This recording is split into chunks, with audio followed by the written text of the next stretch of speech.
শুধুমাত্র medical agent মইটি চ্যানেলে।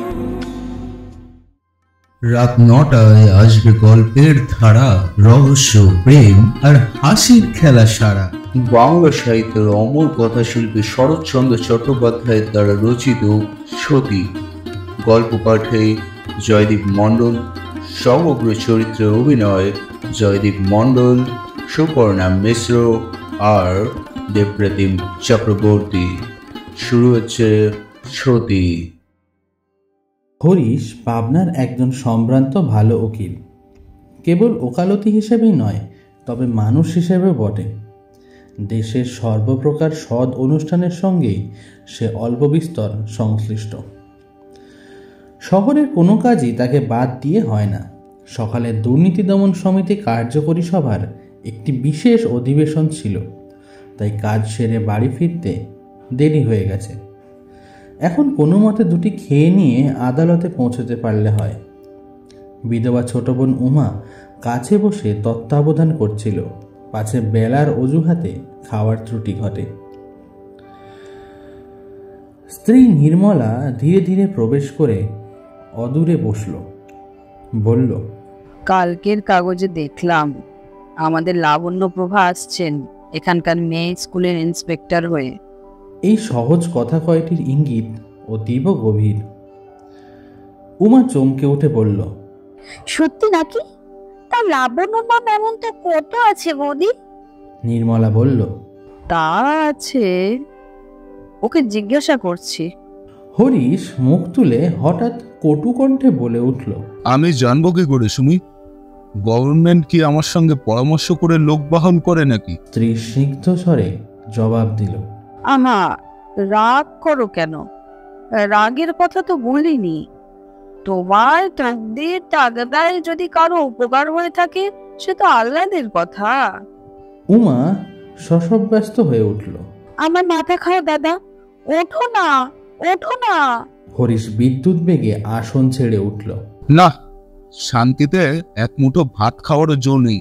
উফ, আত্মঘাতী না হলে আর। এই কথা বলতে বলতে দ্রুত বেগে সে বের হয়ে গেল। যাওয়ার পথে স্ত্রীর মধুর কণ্ঠ তার কানে গেল, তুমি কেন আত্মঘাতী হবে? যে হবে সে একদিন জগৎ দেখবে। এইখানে হরিশের একটু পূর্ব বৃত্তান্ত বলা প্রয়োজন। এখন তার বয়স 40-এর কম নয়, কিন্তু কম যখন সত্যিই ছিল, সেই পাঠ্যাবস্থার একটু ইতিহাস আছে। পিতা রামমোহন তখন বরিশালের সাব জজ। হরিশ MA পরীক্ষার পড়া তৈরি করতে কলকাতার মেস ছেড়ে বরিশালে এসে উপস্থিত হল। প্রতিবেশী ছিলেন হরকুমার মজুমদার, স্কুল ইন্সপেক্টর। লোকটি নিরীহ, নিরহংকার এবং অগাধ পণ্ডিত।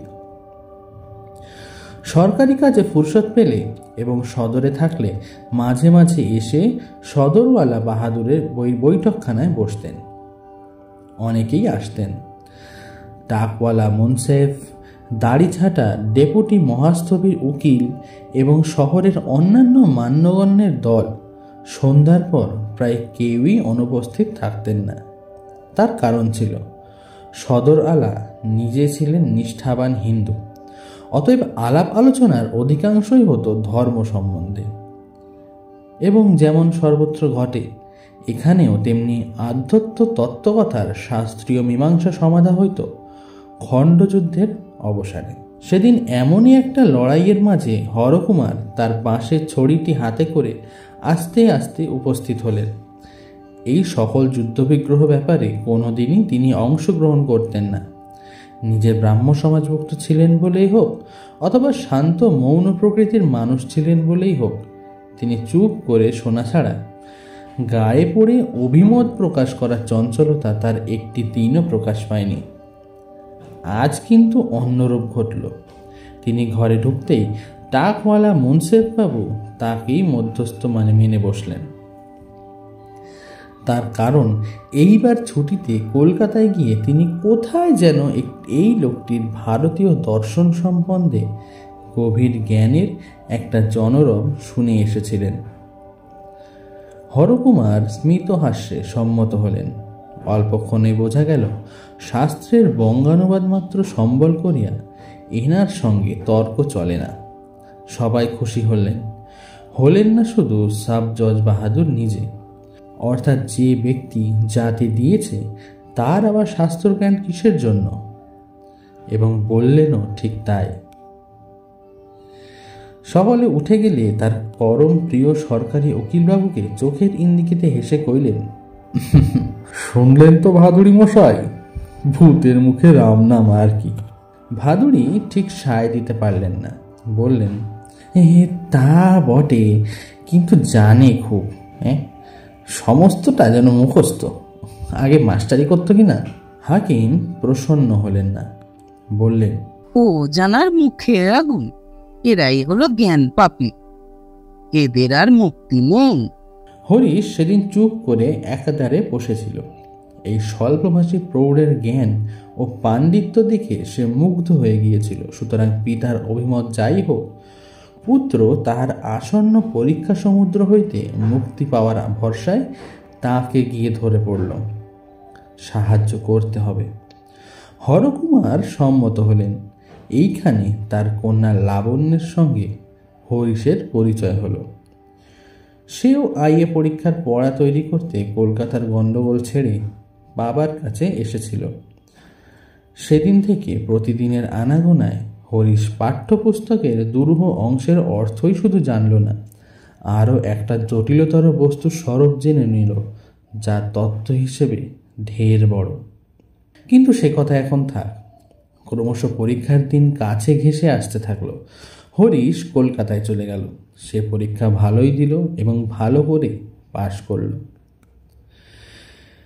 কিছুকাল পরে আবার যখন দেখা হলো, হরিশ সমবেদনায় মুখ পাংশু করিয়ে প্রশ্ন করল, আপনি ফেল করলেন যে বড়?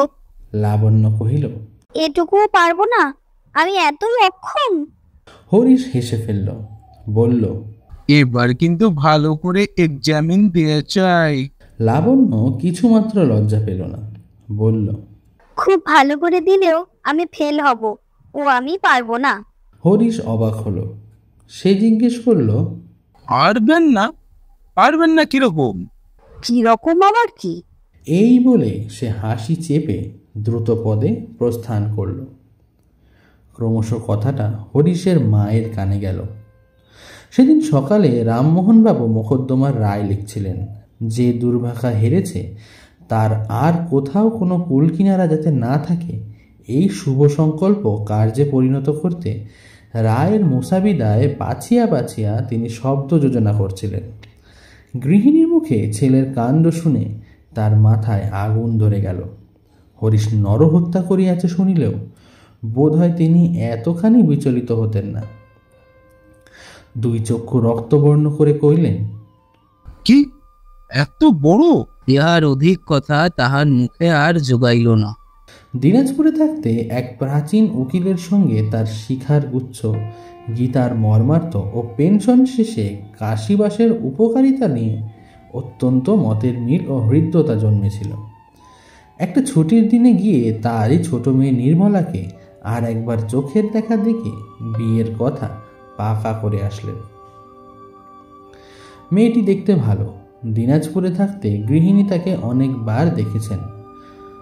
তথাপি স্বামীর কথা শুনে তিনি গালে হাত দিলেন। কর্তা বললেন, বলো কি গো, একেবারে পাকা কথা দিয়ে এলে? আজকালকার ছেলে। কিন্তু আমি তো আজকালকার বাপ নই। আমি তো আমার সেকেলের নিয়মেই ছেলে মানুষ করতে পারি। হরিশের পছন্দ যদি না হয় আরো কোনো উপায় দেখতে বলো। গৃহিণী স্বামীকে চিনতেন। তিনি নির্বাক হয়ে গেলেন। কর্তা আবার বললেন, মেয়ে ডানা কাটা পুরি না হোক, ভদ্রঘরের কন্যা, সে যদি মায়ের সতীত্ব আর বাপের হিদিওয়ানি নিয়ে আমাদের ঘরে আসে, তাই যেন হরিশ ভাগ্য বলে মানে। খবরটা প্রকাশ পাইতে বিলম্ব হলো না। হরিশও শুনল। প্রথমে সে মনে করল পালিয়ে কলকাতায় গিয়ে কিছু না জোটক হোক টিউশনি করে জীবিকা নির্বাহ করবে। পরে ভাবল সন্ন্যাসী হবে। শেষে পিতা স্বর্গ, পিতা ধর্ম, পিতাহি পরম তপ ইত্যাদি স্মরণ করে স্থির হয়ে রইল। কন্যার পিতা ঘটা করে পাত্র দেখতে আসলেন এবং আশীর্বাদের কাজটাও এই সঙ্গে সেরে নিলেন।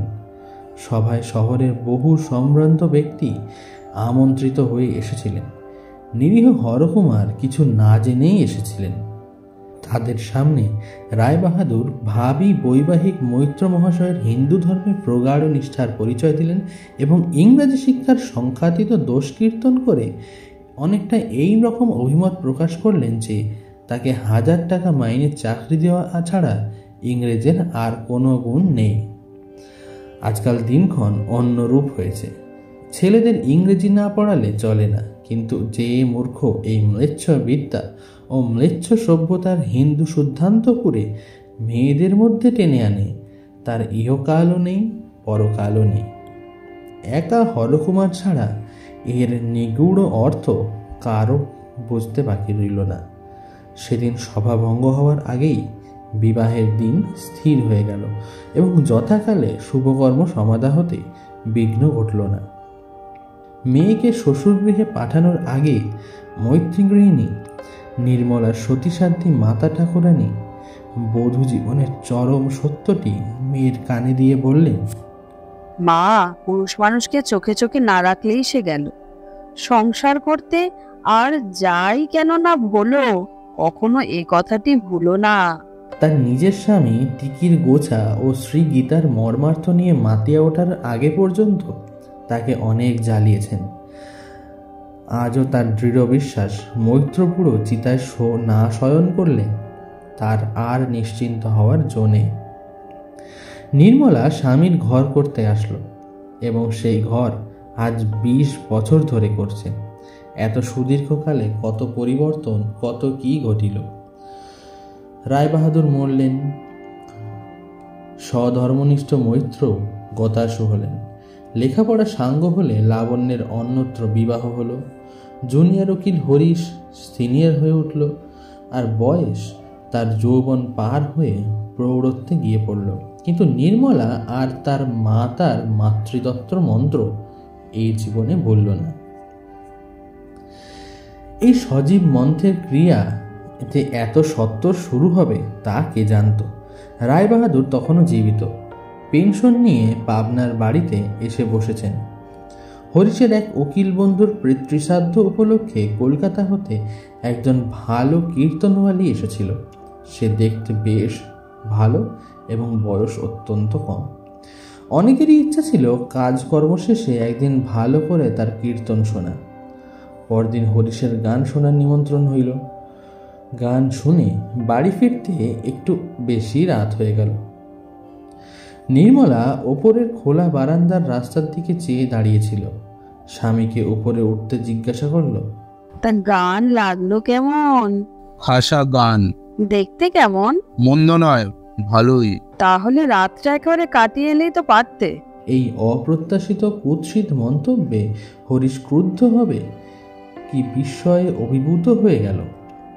তার মুখ দিয়ে শুধু বের হইল, কিরকম? নির্মলা রেগে বলল, রকম ভালোই। আমি কচি খুকি নই, জানি সব, বুঝি সব। আমার চোখে ধুলো দেবে তুমি? আচ্ছা। উমা পাশের ঘর থেকে ছুটে এসে ভয়ে ভয়ে বলল, তুমি করছো কি বৌদি? বাবা শুনতে পাবে যে। নির্মলা জবাব দিল, তোলেনি বা শুনতে, আমি তো চুপি চুপি কথা কয়েছি নেই।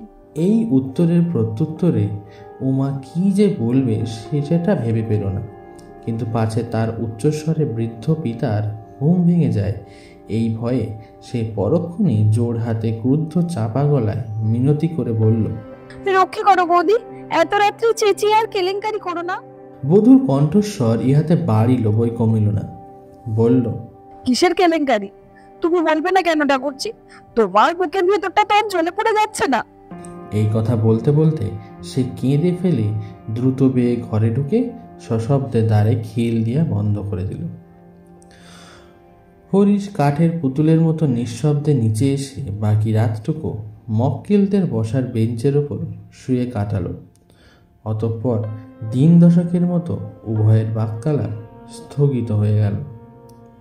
কিন্তু হরিশকেও আর সন্ধ্যার পরে বাইরে পাওয়া যায় না। গেলেও তার শঙ্কাকুল ব্যাকুলতার লোকের হাসির বস্তু হয়ে উঠল। বন্ধুরা রাগ করে বলতে লাগলো, হরিশ বুড়ো যত হচ্ছে রোগও যে তত বেড়ে যাচ্ছে। হরিশ অধিকাংশ স্থলেই জবাব দিত না, কেবল খেঁচা বেশি করিয়া বাতিলাই বলতো, এই ঘেন্নায় আমাকে যদি তোমরা ত্যাগ করতে পারো তো তোমরাও বেঁচে যাও, আমিও বাঁচি। বন্ধুরা বলতেন, বৃথা বৃথা, ওকে লজ্জা দিতে গিয়ে এখন নিজেরাই লজ্জায় মরি। সেবার বসন্ত রোগে লোক মরতে লাগলো খুব বেশি। হরিশকেও রোগে ধরল। কবরেজ এসে পরীক্ষা করে মুখ গম্ভীর করে বললেন, মারাত্মক, রক্ষা পাওয়া কঠিন। রায়বাহাদুর তখন পরলোকে। হরিশের বৃদ্ধ মাতা আছাড় খেয়ে পড়লেন। নির্মলা ঘর থেকে বের হয়ে বলল, আমি যদি সতীমায়ের সতীকন্যা হই, আমার নোয়া সিঁদুর ঘুচাবে সাধ্য কার? তোমরা ওকে দেখে রেখো, আমি চললুম। এই বলে সে শীতলার মন্দিরে গিয়ে হত্যে দিয়ে পড়ে থাকলো।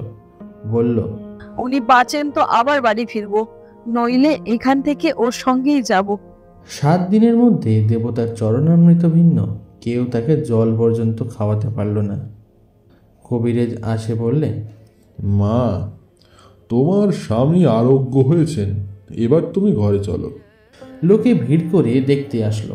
মেয়েরা পায়ের ধুলো নিল, তার মাথায় থাবা থাবা সিঁদুর ঘষে বলল, মানুষ তো নয়, যেন সাক্ষাৎ মা।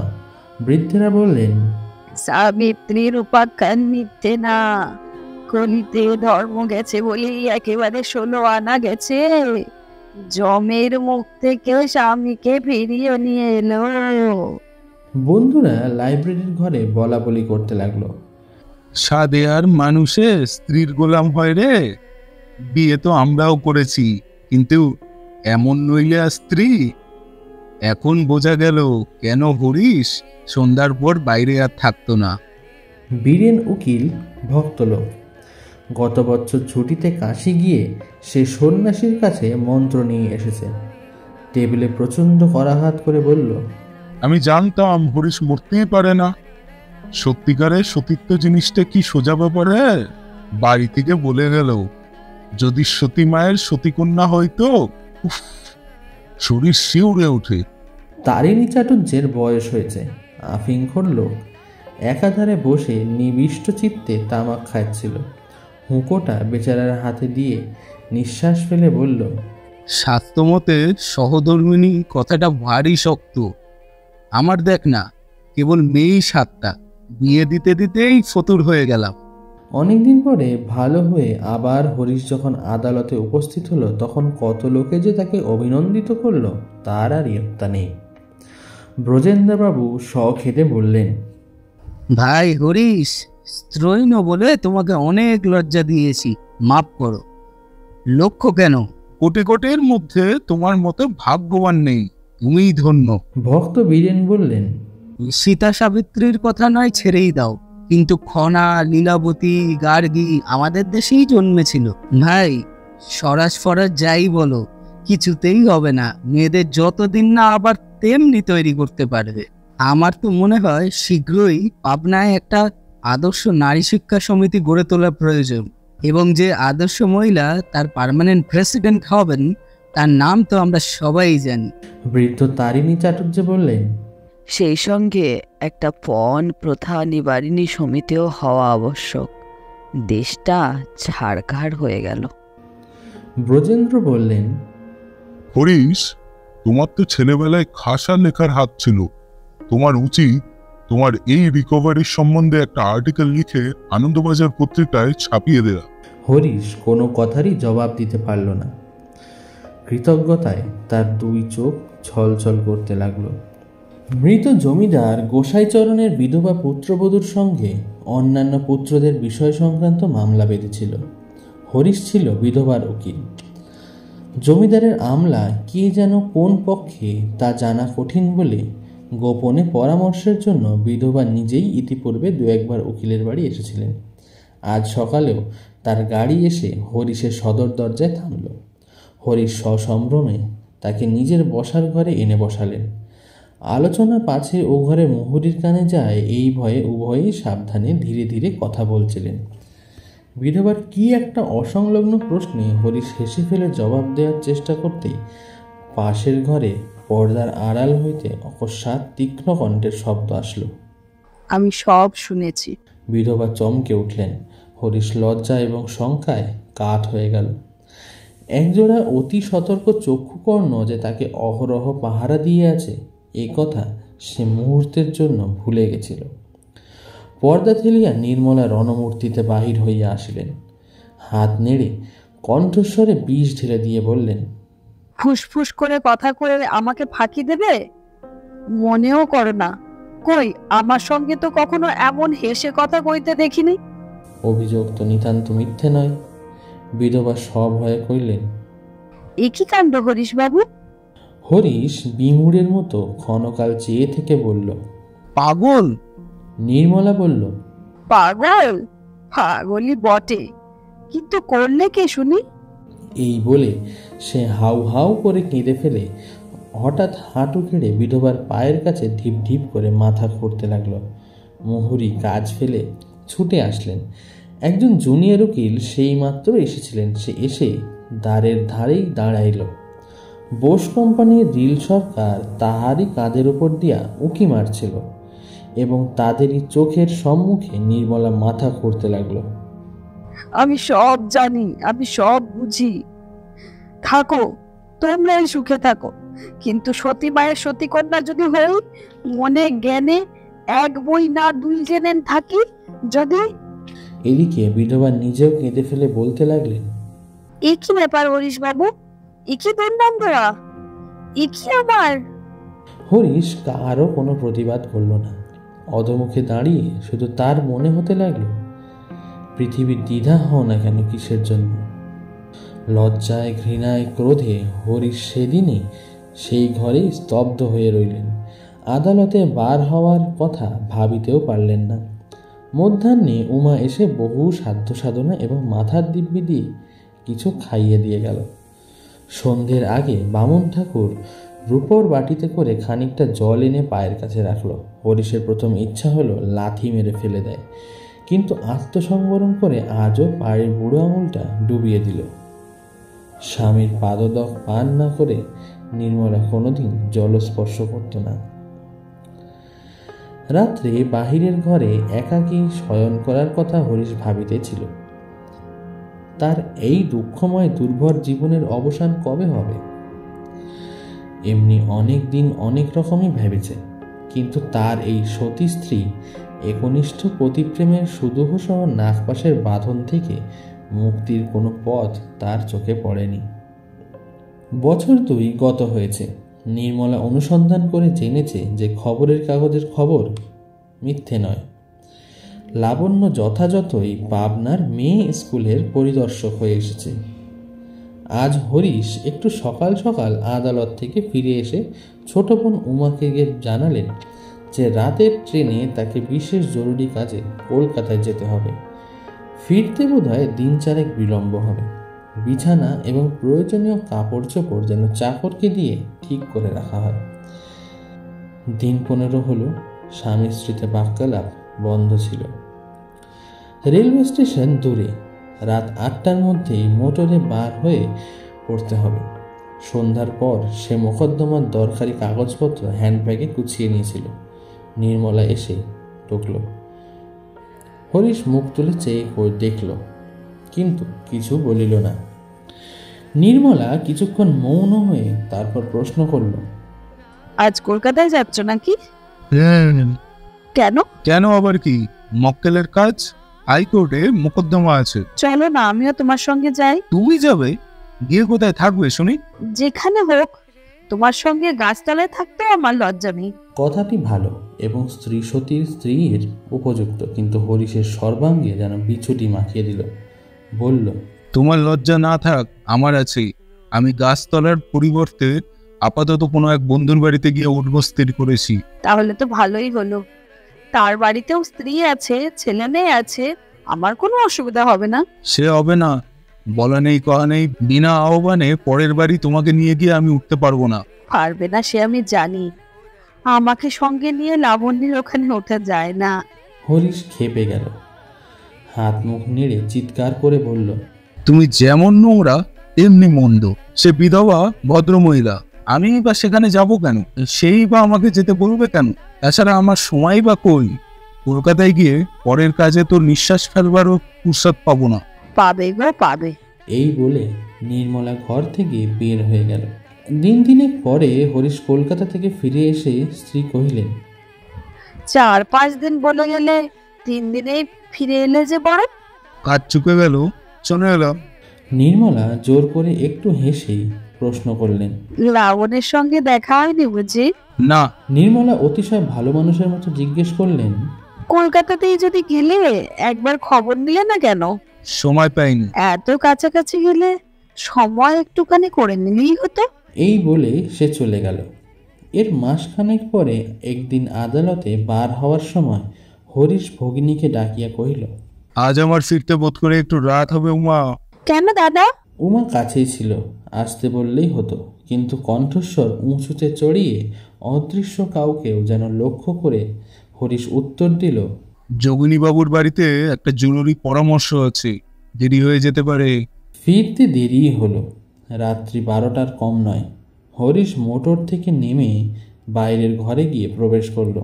কাপড় ছাড়তে ছাড়তে শুনতে পেল স্ত্রী ওপরের জানলা থেকে সোফারকে ডেকে বলছে, আব্দুল, যোগিনী বাবুর বাড়ি থেকে এলে বুঝি?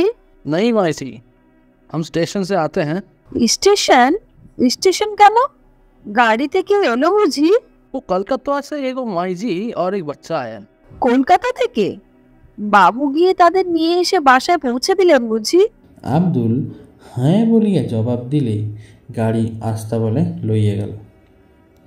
ঘরের মধ্যে হরিশ আড়ষ্ট হয়ে দাঁড়িয়ে রইল। এরূপ সম্ভাবনার কথা যে তার মনে হয়নি কি তা নয়, কিন্তু নিজের চাকরকে মিথ্যে বলতে অনুরোধ করতে সে কিছুতেই বলে উঠল না। রাতে শোবার ঘরের মধ্যে একটি কুরুক্ষেত্র কাণ্ড হয়ে গেল। পরদিন সকালেই লাবণ্য ছেলে নিয়ে এই বাড়িতে এসে উপস্থিত হলো। হরিশ বাইরের ঘরে ছিল। তাকে বলল, আপনার স্ত্রীর সঙ্গে পরিচয় নেই, চলুন আলাপ করিয়ে দেবেন। হরিশের বুকের মধ্যে তোলপাড় করতে লাগলো। একবারও সে এমন বলতে চাইল যে এখন অত্যন্ত কাজের তাড়া, কিন্তু সে অজুহাত খাটল না। তাকে সঙ্গে করে এনে স্ত্রীর সঙ্গে পরিচয় করাতে নিয়ে গেল। বছর দশকের ছেলে এবং লাবণ্য। নির্মলা তাদের সমাদরে গ্রহণ করল। ছেলেকে খাবার খেতে দিল এবং তার মাকে আসন পেতে সযত্নে বসালো। বলল, আমার সৌভাগ্য যে আপনার দেখা পেলাম। লাবণ্য ইহার উত্তর দিয়ে বলল, হরিশবাবুর মুখে শুনেছিলাম আপনি ক্রমাগত বার ব্রত আর উপবাস করে করে শরীরটাকে নষ্ট করে ফেলেছেন। এখন তো বেশ ভালো দেখাচ্ছে না। বাড়ানো কথা, কিন্তু এ আবার উনি কবে বললেন? হরিশ তখনও কাছে দাঁড়িয়েছিল। সে একেবারে বিবর্ণ হয়ে উঠল। লাবণ্য বলল, এবার কলকাতায় খেতে বসে কেবল আপনারই কথা। ওর বন্ধু কুশলবাবুর বাড়ি থেকে আমাদের বাড়ি খুব কাছে কিনা, ছাদের উপর থেকে চেঁচিয়ে ডাকলে শোনা যায়। বাহ, খুব সুবিধা তো। কিন্তু তাতেই শুধু হয়নি, ছেলেকে পাঠিয়ে রীতিমতো ধরে আনতে হতো বটে। আবার জাতের গোড়ামিও কম নেই, ব্রাহ্মণদের ছোঁয়াও খান না। আমার পিসিমার হাতে পর্যন্ত না, সমস্তই আমাকে নিজে রেঁধে নিজে পরিবেশন করতে হতো। এই বলে সে হাসি মুখে সকৌতুকে হরিশের দিকে চেয়ে বলল, আচ্ছা, এর মধ্যে আপনার কি লজিক আছে বলুন তো? আমি কি বঙ্গ সমাজ ছাড়া? হরিশের সর্বাঙ্গ ঝিমঝিম করতে লাগলো। তার মিথ্যাবাদিত প্রমাণিত হওয়ায় তার এমন মনে হলো যে এতদিনে মা বসুমাতা দয়া করে বোধহয় তাকে জঠরে টানিয়া লইতেছেন। কিন্তু পরমাশ্চর্য এই যে নির্মলা আজ ভয়ঙ্কর উন্মাদকাণ্ড কিছু একটা না করে স্থির হয়ে রইল। সংশয়ের বস্তু অবিসংবাদী সত্যরূপে দেখা দিয়ে বোধহয় তাহাকেও হতচেতন করে ফেলেছিল। হরিশ বাইরে এসে স্তব্ধ পাংশ মুখে বসে রইল। এই ভীষণ সম্ভাবনার কথা স্মরণ করে লাবণ্যকে পূর্বাহ্নে সতর্ক করার কথা বহুবার তার মনে হয়েছে, কিন্তু আত্ম অবমাননাকর ও একান্ত মর্যাদাহীন লুকোচুরির প্রস্তাব সে কোনো মতেই এই শিক্ষিত ভদ্রমহিলার সম্মুখে উচ্চারণ করতে পারেনি। লাবণ্য চলে গেলে নির্মলা ঝড়ের বেগে ঘরে ঢুকে বলল, ছি, তুমি এমন মিথ্যেবাদী, এত মিথ্যা কথা বলো। বেশ করি বলি, আবার খুশি। নির্মলা ক্ষণকাল স্বামীর মুখের প্রতি নিঃশব্দে চেয়ে থেকে কেঁদে ফেলল।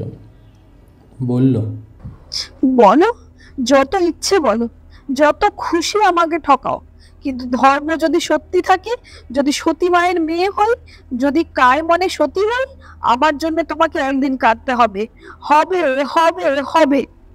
এই বলে সে যেমন এসেছিল তেমনি দ্রুত বেগে বের হয়ে গেল। বাক্যালাপ আগে থেকেই বন্ধ চলছিল, সেটা এখন দৃঢ়তর হইল এই মাত্র। নিচের ঘরে শয়ন ও ভোজন।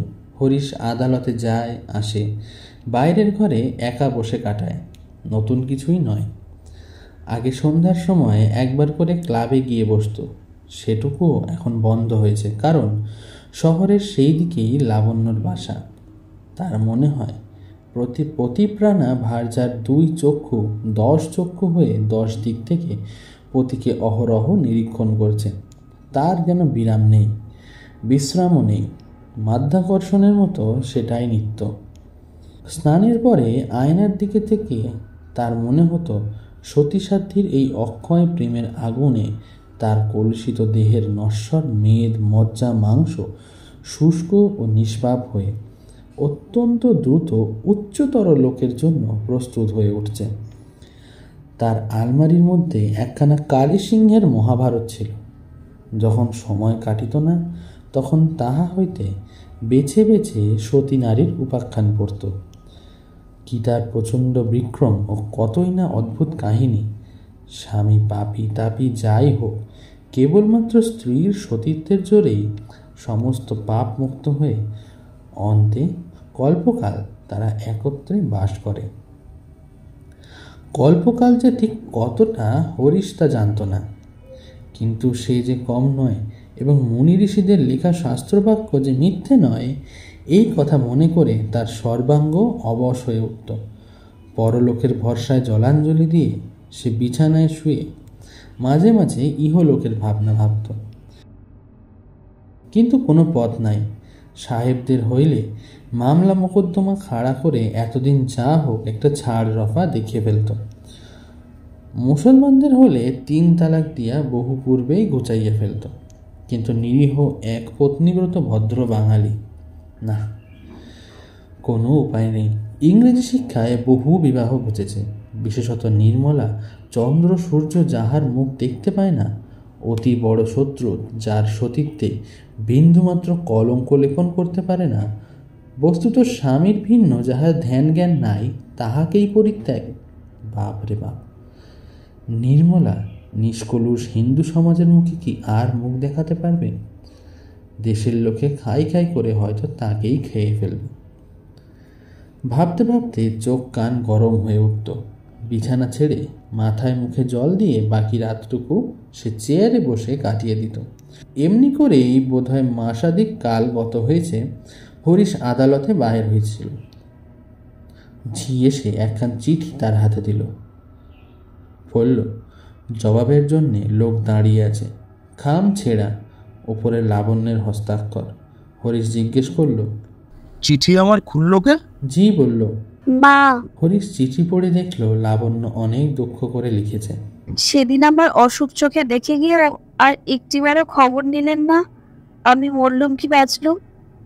অথচ বেশ জানেন এ বিদেশে আপনি ছাড়া আমার আপনার লোকও কেউ নেই। যাই হোক, এই যাত্রায় আমি মরিনি, বেঁচে আছি। এ চিঠি কিন্তু সে নালিশের জন্য নয়। আজ আমার ছেলের জন্মতিথি। কোটোয় ফেরত একবার এসে তাকে আশীর্বাদ করে যাবেন, এই ভিক্ষাই করলাম। লাবণ্য। পত্রের শেষে পুনশ্চ দিয়ে সে জানিয়েছে, রাত্রের খাওয়াটা আজ এখানেই সমাধা করতে হবে, একটুখানি গান বাজনার আয়োজনও আছে। চিঠি পড়েই বোধ করি সে ক্ষণকাল বিমনা হইয়া পড়েছিল। হঠাৎ চোখ তুলতেই দেখতে পেল ঝি হাসি লুকাইতে মুখ নিচু করল, অর্থাৎ বাটির দাস দাসী চাকরের কাছেও এ যেন একটা তামাশার ব্যাপার হয়ে উঠেছে। এক মুহূর্তে তার শিরার রক্ত আগুন হয়ে উঠল। জিজ্ঞেস করল, ইহার কি সীমা নেই? যতই সইতেছি ততই কি পীড়নের মাত্রা বাড়িয়া চলিয়াছে? চিঠি কে এনেছে? তাদের বাড়ির ঝি। তাকে বলে দাও গে আমি কোর্টের ফেরত যাব। এই বলে সে বীর দর্পে মোটরে গিয়ে উঠল। সে রাত্রে বাড়ি ফিরতে হরিশের বস্তুত অনেক রাতই হইল। গাড়ি থেকে নামতেই দেখল তার ওপরের শোবার ঘরের খোলা জানলায় দাঁড়িয়ে নির্মলা পাথরের মূর্তির মতো স্তব্ধ হয়ে আছে। ডাক্তারের দল অল্পক্ষণ হলো বিদায় নিয়েছেন। পারিবারিক চিকিৎসক বৃদ্ধ জ্ঞানবাবু যাওয়ার সময় বলে গেলেন, বোধহয় সমস্ত আফিংটাই বার করে ফেলা গেছে। বৌমার জীবনের আর কোনো শঙ্কা নাই। হরিশ একটু ঘাড় নেড়ে কি ভাব যে প্রকাশ করলো, বৃদ্ধ তাহাতে মনোযোগ করলেন না। বললেন, যা হবার হয়ে গেছে, এখন কাছে থেকে দিন দুই সাবধানে রাখলেই সে বিপদ কেটে যাবে। যে আজ্ঞে বলিয়া হরিশ স্থির হয়ে বসে পড়ল। সেদিন বার লাইব্রেরি ঘরে আলোচনা অত্যন্ত তীক্ষ্ণ ও কঠোর হয়ে উঠল। ভক্ত বীরেন বললেন, আমার গুরুদেব স্বামীজি বলেন, বীরেন, মানুষকে কখনো বিশ্বাস করবে না। সেদিন গোসাইবাবুর বিধবা পুত্রবধূ সম্বন্ধে যে স্ক্যান্ডালটা প্রকাশ হয়ে পড়েছিল, তোমরা তা বিশ্বাস করলে না তো? বলল হরিশ এ কাজ করতেই পারে না। এখন দেখলে তো? গুরুদেবের কৃপায় আমি এমন অনেক জিনিসই জানতে পারি যা তোমরা ড্রিমেও দেখতে পাবে না। ব্রজেন্দ্র বলল, হরিশটা কি স্কাউন্ড্রেল! ওরকম সতীসাব্দী স্ত্রী যার, কিন্তু মজা দেখে যাও সংসারে। বদমাইশগুলোর ভাগ্যেই কেবল এরকম স্ত্রী জোটে। বৃদ্ধ তারিণী চাটুর্যে হুঁকো নিয়ে ঝিমোচ্ছিলেন। বললেন, নিঃসন্দেহে আমার তো মাথার চুল পেকে গেল, কিন্তু ক্যারেক্টারে কেউ একটা কোনো স্পট দিতে পারল না। অথচ আমারই হলো 7-7টা মেয়ে। বিয়ে দিতে দিতে পুরো দেউলে হয়ে গেলাম। যোগিনীবাবু বললেন, আমাদের মেয়ে স্কুলের পরিদর্শক হিসেবে লাবণ্যপ্রভা মহিলাটি দেখেছি একেবারে আদর্শ। গভর্নমেন্টের বোধ করি মুভ করে যাওয়া উচিত। ভক্ত বীরেন বললেন, অ্যাবসলিউটলি নেসেসারি। সম্পূর্ণ একটা দিনও পার হলো না সতীসাধ্যীর স্বামী হরিশের চরিত্র জানতে শহরের আর কারোর বাকি রইল না, এবং সুহৃদ বর্গের কৃপায় সকল কথাই তার কানে এসে পৌঁছল। উমা এসে চোখ মুছে বলল, দাদা, তুই আবার বিয়ে কর। পাগল? পাগল কেন? আমাদের দেশে তো পুরুষের বহু বিবাহ ছিল। তখন আমরা বর্বর ছিলাম। বর্বর কিসের? তোমার দুঃখ আর কেউ না জানে তো আমি তো জানি। সমস্ত জীবনটা কি এমনি ব্যর্থই হয়ে যাবে? উপায় কি বোন? স্ত্রী ত্যাগ করে আবার বিয়ে করার ব্যবস্থা পুরুষের আছে জানি, কিন্তু মেয়েদের তো নেই। তোর বৌদির যদি এ পথ খোলা থাকতো, তোর কথায় রাজি হতাম উমা। তুমি কি যে বলো দাদা!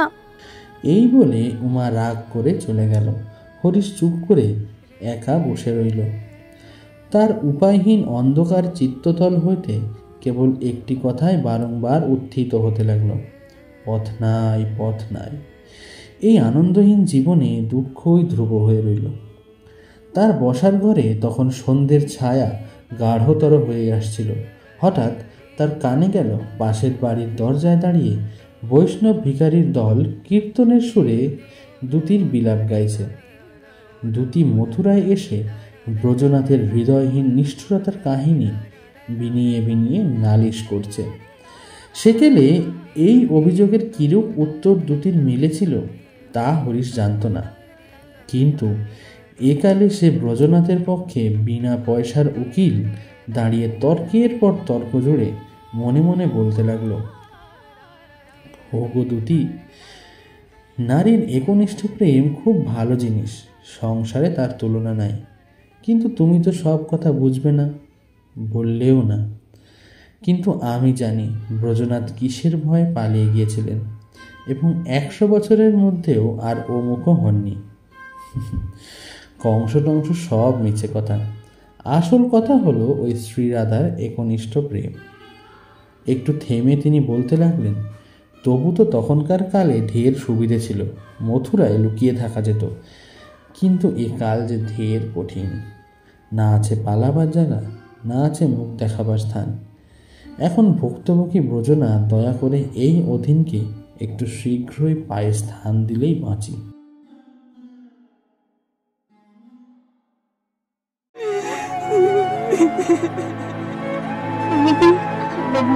শুধুমাত্র মেডিকেল এজেন্ট মইটি চ্যানেলে।